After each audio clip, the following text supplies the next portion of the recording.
एक गुरुजी ने कहा चेला को, बहुत दिन से सेवा कर रहा था, क्या चाहिए? गुरुजी जो आप उचित समझो।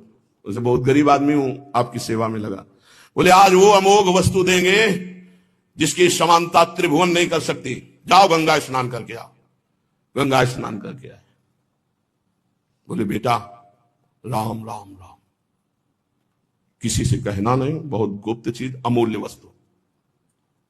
गुरुजी राम राम राम, किसी से कहना नहीं। क्या दिया? चुपचाप अंदर अंदर जपना जी। बाहर गए तो गाय चरा रहे थे लोग। बोले भगत जी राम राम।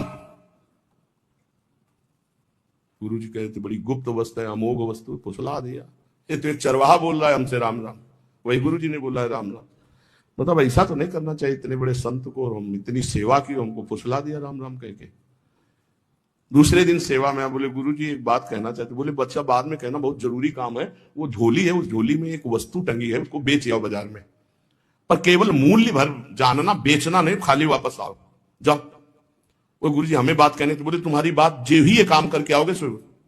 ले गए तो एक भाटा आलू गाजर बेच रहा था, उससे कहा ये, देखा चमकता हुआ पत्थर, तो बोले 2 किलो बैंगन ले लो। बोले नहीं लाओ। पेन से लिखा कि सब्जी बेचने वाले ने 2 किलो बैंगन इसकी मूल्य लगाया।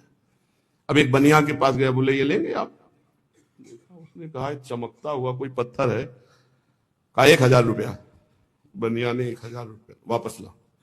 स्वर्णकार के पास गया, उसने देखा कि है तो हीरा, पर ऐसे गंवार के पास असली हीरा कहां से हो सकता है। उसने कहा 1 लाख रुपए देंगे। 1 लाख रुपए स्वर्णकार ने। और वो जौहरी के पास गया, जौहरी ने देखा, उसने कहा कि 1 करोड़ रुपया। जौहरी सबसे बड़े जौहरी के पास गया, उसने कहा ईमानदारी के बात बताएं, हमारे यहाँ जितने हीरे सोना चांदी के आभूषण सब ले जाओ तो भी इस हीरे की कीमत नहीं है, इस लोक का है नहीं, ये अमूल्य हीरा है। अमूल्य हीरा, सबसे बड़े जौहरी। गुरुजी बेचे आए? आपने कहा तो वापस ले आना, कीमत पता लगाया है। क्या? तो बोले बैंगन बेचने वाला कह रहा था 2 किलो बैंगन ले लो, पूरा सबका बता। बोले बेटा अगर हम ना कहते तो तुम 2 किलो में ये अमूल्य हीरा बेच आते। ए बेटा, जैसे इस हीरे की कीमत कोई बड़ा जौहरी जानता है, ऐसे भगवान नाम की कीमत कोई नाम जापक महापुरुष जानता है। ये संसारी भोग वासनाओं में लिप्त ये थोड़ी नाम की महिमा को जानते हैं। नाम की अपार महिमा है। जितना जो नाम जप करेगा उसके अंदर वो प्रकाशित होगा।